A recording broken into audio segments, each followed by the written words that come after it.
കൂടുതൽ വാർത്തകളും വീഡിയോകളും കാണാൻ ഈ ചാനൽ സബ്സ്ക്രൈബ് ചെയ്യുക. കൂടെ ബെൽ ബട്ടൺ അമർത്തുക.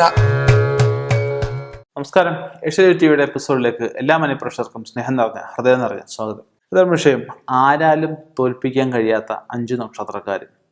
അപ്പം നേരത്തെ ഞാൻ പറയാറുണ്ട്, നമ്മൾ ഓരോ രാശികൾ, ഓരോ ഗ്രഹങ്ങൾ മാറുമ്പോൾ, ഓരോ രാശികളുടെ സംക്രമ സമയത്ത് നമ്മൾ ഓരോ ഫലങ്ങളെ, ഓരോരുത്തർക്കും ഓരോ യോഗങ്ങളെയൊക്കെ പറയാറുണ്ട്. ഇതെല്ലാം ഗോചരാല് പൊതുവെ പറയുന്ന ഫലങ്ങളാണ്.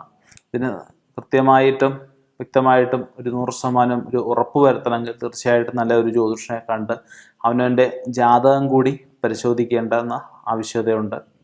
നമുക്ക് ആ നാളുകളിലേക്കൊന്ന് കടക്കാം. ഭരണി, മകം, ഉത്രം, പൂരാടം, അവിട്ടം, ഈ 5 നാളുകൾക്ക് മാത്രമായിരിക്കില്ല ആരാലും തോൽപ്പിക്കാൻ കഴിയാത്ര ഭാഗ്യവും കഴിവും ശക്തിയെല്ലാം ഉള്ള. മറ്റുള്ളവർക്കും 22 നക്ഷത്രക്കാർക്കും ഉണ്ടാവാം.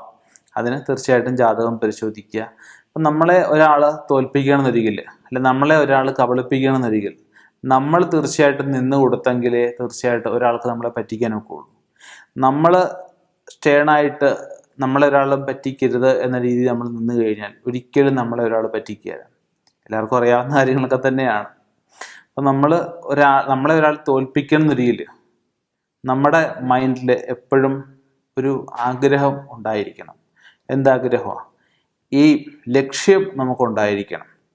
ആ ലക്ഷ്യത്തിന് വേണ്ടി നമ്മൾ പ്രയത്നിക്കുമ്പോൾ, നമ്മൾ അതിനുവേണ്ടി മുന്നോട്ട് പോകുമ്പോൾ മറ്റൊരാളെ തോൽപ്പിക്കണം, അല്ലെങ്കിൽ എനിക്ക് മുന്നേറണം എന്നൊരു ചിന്താഗതി, മറ്റൊരാളെ തോൽപ്പിക്കുന്ന ചിന്താഗതി കാണത്തില്ല. എനിക്ക് മുന്നേറണം എന്ന ലക്ഷ്യത്തോടെ മുമ്പോട്ട് പോയി കഴിഞ്ഞാൽ ആരുടെ ജയവും തോൽവിയും നമ്മൾ നോക്കണ്ട. നമ്മുടെ ജയം മാത്രം നോക്കുക. നമ്മളെ ആരെങ്കിലും ദ്രോഹിക്കുന്നുണ്ട്, അല്ലെങ്കിൽ നമുക്ക് തടസ്സങ്ങൾ നിൽക്കുന്നുണ്ടെങ്കിൽ ആ തടസ്സങ്ങൾ നീക്കി നമ്മൾ മുന്നോട്ട് പോകുക എന്നുള്ളതേ ഉള്ളൂ. തീർച്ചയായിട്ടും ഈ നക്ഷത്രക്കാർക്കും മാത്രമല്ല മറ്റുള്ളവർക്കും ആരാലും തോൽപ്പിക്കാൻ കഴിയാത്തത്ര ഭാഗ്യവും ഐശ്വര്യവും സമ്പത്തും എല്ലാം ഉണ്ടാവട്ടെ എന്ന് പ്രാർത്ഥിക്കുന്നു. നിർത്തുന്നു. നന്ദി, നമസ്കാരം.